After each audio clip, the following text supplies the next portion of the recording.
Olá, bem-vindo ao Mais 365, um percurso diário com a Bíblia onde caminhamos pela história da salvação e deixamos que ela dê sentido à nossa própria história.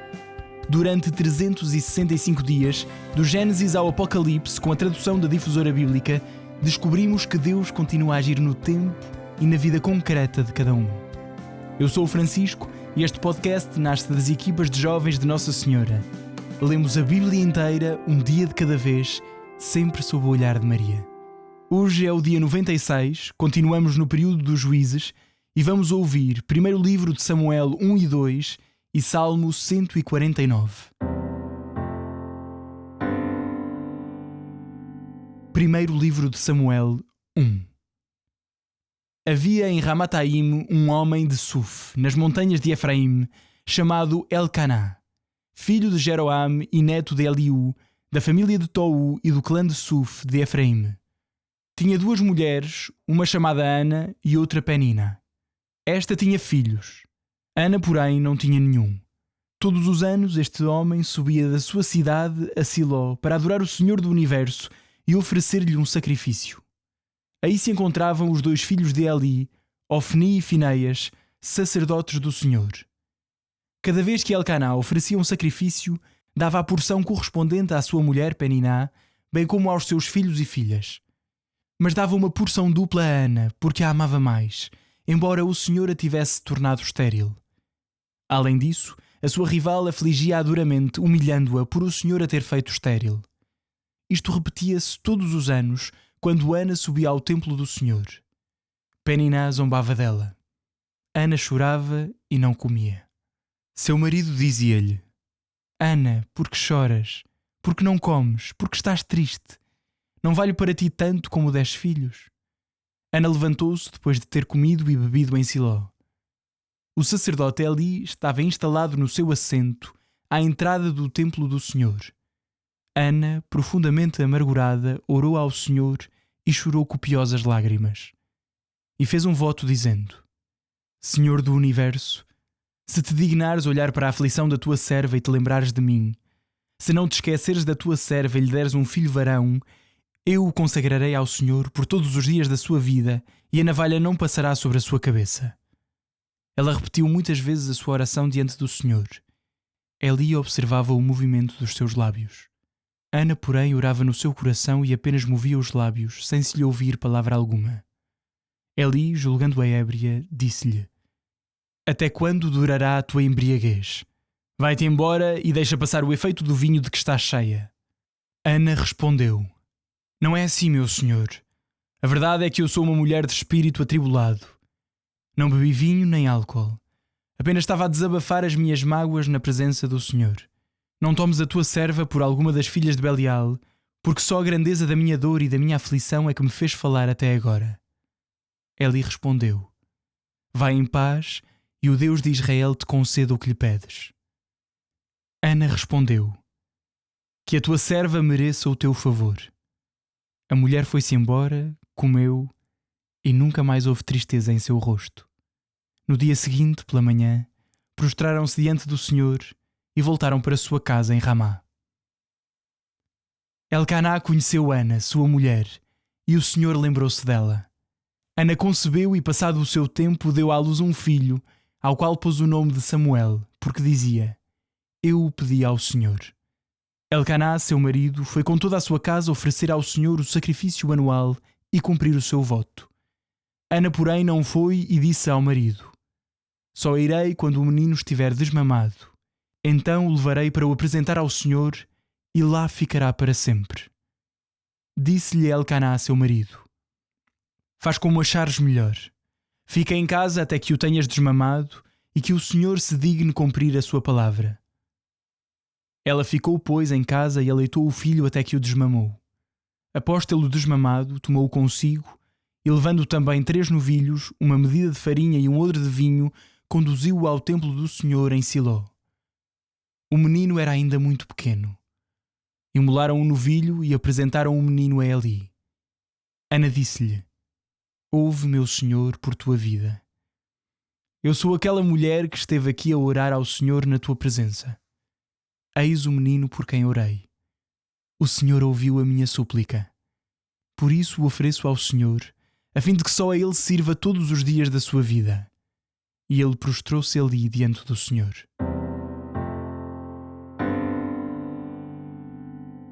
Primeiro livro de Samuel 2. Ana orou entoando este cântico.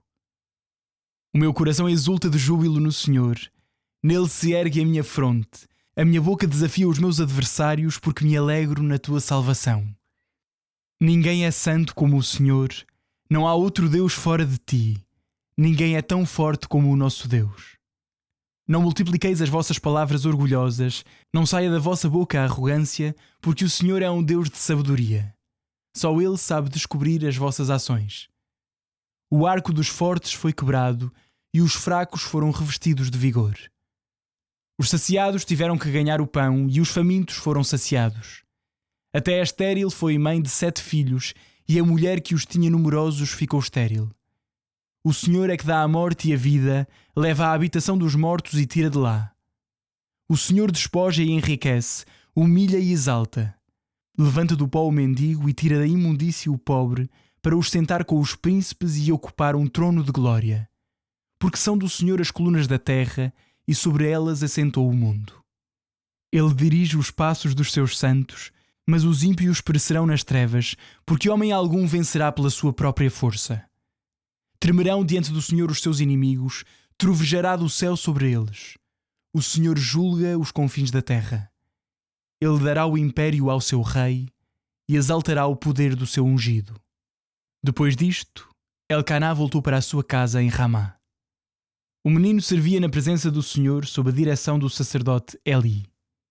Os filhos de Eli eram filhos de Belial. Não conheciam o Senhor, nem a obrigação dos sacerdotes para com o povo. Quando alguém oferecia um sacrifício, vinha o servo do sacerdote no momento em que se cozia a carne com um garfo de 3 dentes e metia-o na caldeira, na marmita, na panela ou no tacho, e tudo o que agarrava com ele tirava-o para o sacerdote. Assim faziam a todos os de Israel que vinham a Siló. Antes de queimarem a gordura, vinha o servo do sacerdote dizer ao que a sacrificava: Dá-me para o sacerdote a carne para assar. Ele não aceitará a carne cozida, mas unicamente a carne crua. O homem respondia-lhe: É preciso que se queime primeiro a gordura, depois tomarás o que quiseres.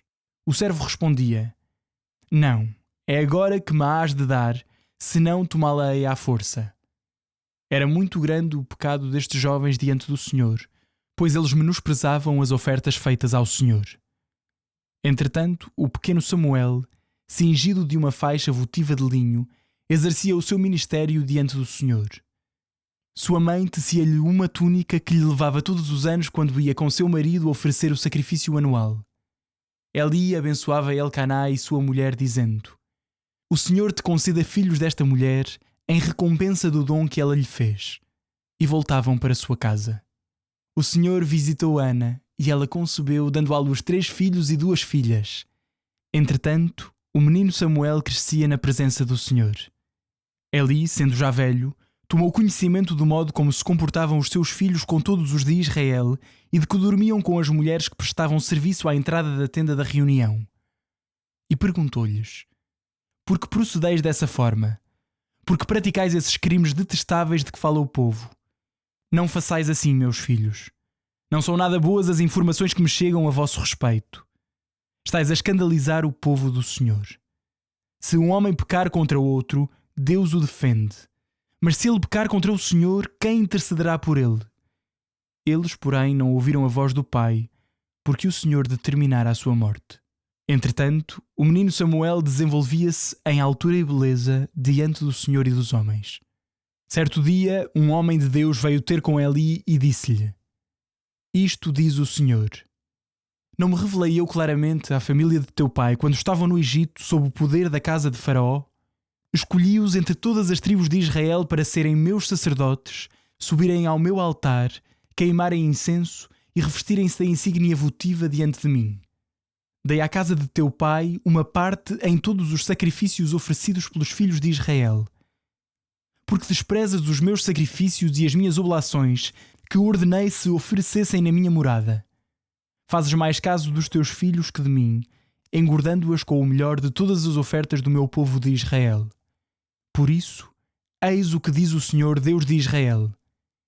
Eu tinha dito que a tua família e a família do teu pai serviriam para sempre diante de mim. Mas agora o Senhor diz: não será mais assim. Eu honro aqueles que me honram e desprezo aqueles que me desprezam. Virão dias em que abaterei o teu braço e o braço da casa do teu pai, de modo a não ficar ancião algum em tua casa. Verás com inveja o bem que eu farei a Israel, enquanto na tua casa jamais haverá um ancião. Entretanto, nem todos os teus descendentes afastarei do meu altar, para que os teus olhos chorem de inveja e a tua alma desfaleça. Todos os outros morrerão na flor da idade. O que vai acontecer aos teus filhos Ofni e Finéias será para ti um sinal. Ambos morrerão no mesmo dia. Suscitarei para mim um sacerdote fiel, que procederá segundo o meu coração e a minha vontade. Hei de edificar-lhe uma casa sólida e duradoura, e ele viverá sempre na presença do meu ungido. Os que sobreviverem da tua família irão prostrar-se diante dele, por uma moeda de prata ou um pedaço de pão, dizendo-lhe: peço-te que me admitas em algum ministério sacerdotal, a fim de que eu tenha um bocado do pão para comer.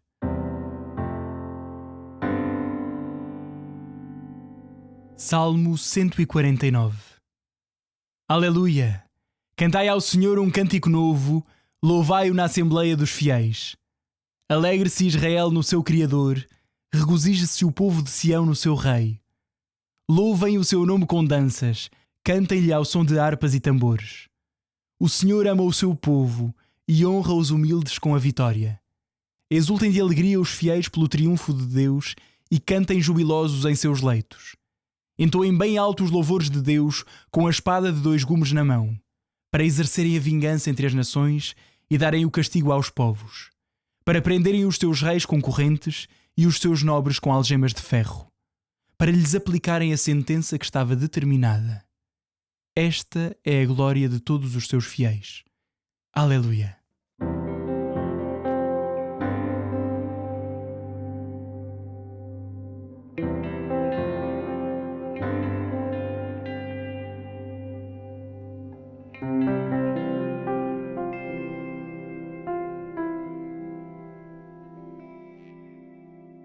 Olá, eu sou o Padre Lourenço Lino e estou convosco e com as equipas de jovens de Nossa Senhora a fazer o caminho diário do Mais 365, cada dia escutando a Palavra de Deus, cada dia dispondo-nos a cumprir a sua vontade. Senhor, que nos chamas à vida e à fé, damos-te graças pelos teus dons. Fazes-te a ti mesmo um dom constante à nossa vida. Dispõe o nosso coração para te recebermos e reconhecermos na tua palavra. Amém. Entramos hoje nos livros de Samuel. Estes livros prosseguem a história do povo de Israel, são livros históricos e relatam-nos o processo de transição entre o período dos juízes e o período da monarquia. O grande destaque destes livros, como vamos vendo ao longo dos dias que aí vêm, vai para o rei David. Mas a figura-chave na transição propriamente, ou seja, na passagem dos juízes para os reis, é o profeta Samuel, que dá nome a estes 2 livros, estes 2 primeiros livros deste ciclo de livros históricos. E Samuel é simultaneamente o último juiz e o responsável por ungir os primeiros reis. Samuel tem este nome que significa Deus escuta, porque ele é concebido por meio de uma ação prodigiosa de Deus que escuta a oração de Ana, sua mãe. É muito bonito este episódio da oração de Ana. A Ana simboliza a mulher piedosa. A Ana revela a força da oração. Ela reza de modo insistente diante do Senhor e de tal modo o faz com fervor que aquele sacerdote Eli acaba por achar que ela está embriagada. Mas aqui dá-se um diálogo muito interessante. Ana diz-se uma mulher de espírito atribulado. Ela está, como nas suas palavras, a desabafar as suas mágoas na presença do Senhor. E quando Eli a abençoa e diz que o Senhor te conceda o que desejas, o texto acrescenta que Ana foi-se embora, comeu e nunca mais houve tristeza em seu rosto. Isto é bonito porque Ana pedia um filho e ainda não o tinha, mas já não havia tristeza no seu rosto. Ou seja, há aqui uma sabedoria na vida espiritual. Deus quer que rezemos insistentemente. Deus quer que abramos diante dele o nosso coração e que lhe digamos as nossas mágoas. Isso é verdade. E às vezes existe até uma ideia falsa de que a humildade na oração seria não nos ocuparmos nunca de nós, estarmos sempre bem, não pedirmos nada a Deus. E não é verdade. Deus quer que peçamos com confiança. Porque, na verdade, pedir sinaliza ter esperança em Deus e saber da própria pobreza.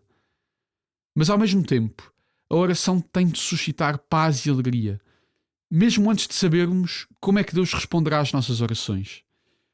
Porque a oração assenta nesta confiança de que Deus é bom e que, por isso, procederá sempre da melhor maneira para connosco. Ana, como ouvíamos, acaba por conceber o filho Samuel e vai entregá-lo a Deus, porque ela não se agarra aos dons de Deus, ela reconhece que aquele filho vem de Deus e a Deus pertence. Não é propriedade sua, é dado generosamente ao Senhor para ficar a servi-lo no templo. Ana é livre. E depois Ana tem este cântico maravilhoso onde reconhece que Deus exalta os humildes e derrota os arrogantes. Deus despoja e enriquece, Deus humilha e exalta. Não há dúvida nenhuma de que este cântico encontra um grande paralelo com um outro cântico bíblico que todos os dias no Mais 365 rezamos. O Magnificat de Nossa Senhora.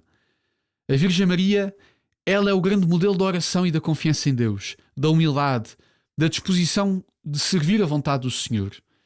Ela também reconhece que Deus exalta aqueles que são humildes, aqueles que se dispõem à obra de Deus, mas despede aqueles que são arrogantes e que se opõem ao Senhor.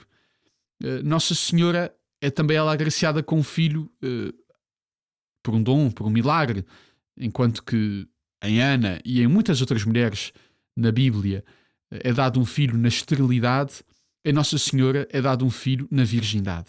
E isso anuncia algo de novo. Pois bem, o livro de Samuel prossegue com as transgressões cometidas pela família de Eli, pela família sacerdotal, que se deixa corromper, que não observa as prescrições exigidas no culto do Senhor e ainda ecoa de alguma maneira aquela desordem que nós ouvimos no final do livro dos Juízes. Mas daquela oração humilde de Ana, que até chegou a ser, como ouvíamos, ridicularizada pelo sacerdote Eli quando rezava, desta oração virá o grande profeta Samuel, que voltará a trazer alguma ordem e que voltará a apontar para a fidelidade a Deus. Senhor, nós queremos louvar-te e reconhecer como o teu poder se manifesta entre os humildes. Ajuda-nos a sermos verdadeiramente humildes e a vivermos na alegria de saber que sempre nos escutas. Amém.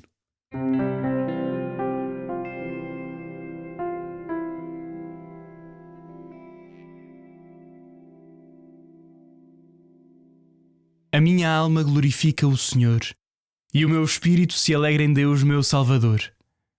Porque pôs os olhos na humildade da sua serva, de hoje em diante me chamarão bem-aventurada todas as gerações. O Todo-Poderoso fez em mim maravilhas, santo é o seu nome. A sua misericórdia se estende de geração em geração sobre aqueles que o temem. Manifestou o poder do seu braço e dispersou os soberbos.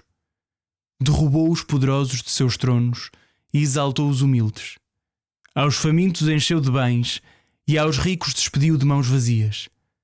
Acolheu a Israel seu servo, lembrado da sua misericórdia, como tinha prometido a nossos pais, a Abraão e à sua descendência para sempre. Glória ao Pai, ao Filho e ao Espírito Santo, como era no princípio, agora e sempre. Amém.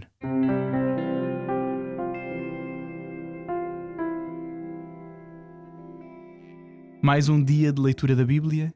Conhecemos mais uma personagem, Samuel, e ontem esqueci-me de dizer que lemos mais um livro e, portanto, mais um motivo para nos alegrarmos. Um abraço em Cristo. Até amanhã.